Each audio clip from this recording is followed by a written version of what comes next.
A New Kind of Wild, written and illustrated by Zara Gonzalez Hoang. A New Kind of Wild. Wren lived in a little white house on the edge of El Yunque. His days were filled with green and dirt and rocks and mud, all the bits of nature and magic a life lived on the edge of the wild offers. Every day Wren adventured with dragons and chased unicorns. He feasted with fairies and campaigned with kings. And every night Wren fell asleep to the flickering of fireflies and a chorus of cookies. It was a place of endless possibility where anything he imagined became real, at least until bedtime. This was his home. Until the day it wasn't. Wren found himself in a brick and cement city. The friendly sounds of his forest were replaced by the mechanical creaks and beeps and buzzes of a place filled with people and progress. It was too loud and too fast. It made Wren's head fill up with everything and nothing. There was no room left for magic, no room left for wild. Without his wild, Wren was lonely. Ava, who lived upstairs, was never lonely. She loved her building and she loved her city. It was a place of constant change with people moving through it like an endless parade. There was always something to see or do, and best of all, there was always someone to share it with. So when Ava saw Wren, she ran down to meet him. "I'm Ava," she said.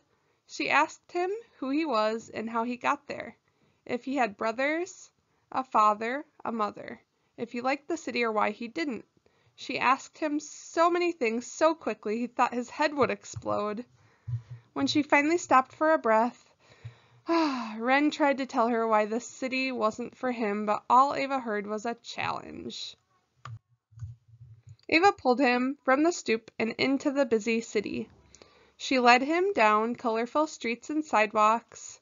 They peeked into alleys, splashed in hydrants, and tried to find the rhythm of the streets.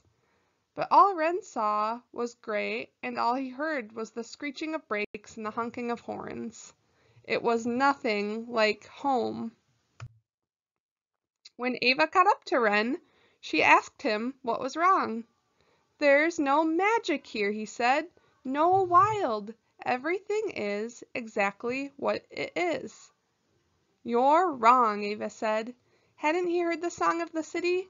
Hadn't he seen the color in the streets? She'd spent all day showing him. How could he not see? If only he would try a little harder, she thought. But Wren was tired of trying, so he went back inside. Homesickness swept over him like a wave, and he felt lonelier than ever. Outside was a whole new world, one he didn't belong to. As he stared out the window, Wren saw Ava skipping across the sidewalk. She moved through her city like he had moved through his wild, with an air of possibility flickering around her. How did Ava do it? Wren wondered. Maybe she could show him how. "Sorry I left," Wren said when he found her. "I just miss home. I've never lived anywhere else, and everything is so different here." "I've only lived in the city," Ava said. "I can't imagine living anywhere else. What is it like?"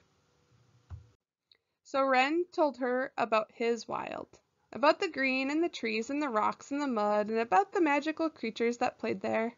He spun a tale of fairies and fantasy that he just couldn't see on these drab city blocks. And finally Ava understood what was missing. She brought Wren down to the basement of their building, showed him how the shadows could shapeshift, and introduced him to creatures who lived in the unlikeliest of places.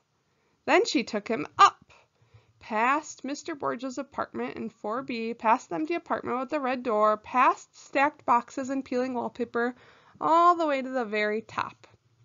She told him that the city had a rhythm, and the music it played could be a lullaby or salsa. "Listen," she said as she pulled him outside. The sounds that were so jarring below softened into something almost musical. With the city spread out before them, Ava showed Ren how bricks could become beautiful. It was a new kind of wild. And this time, he could see it. The end.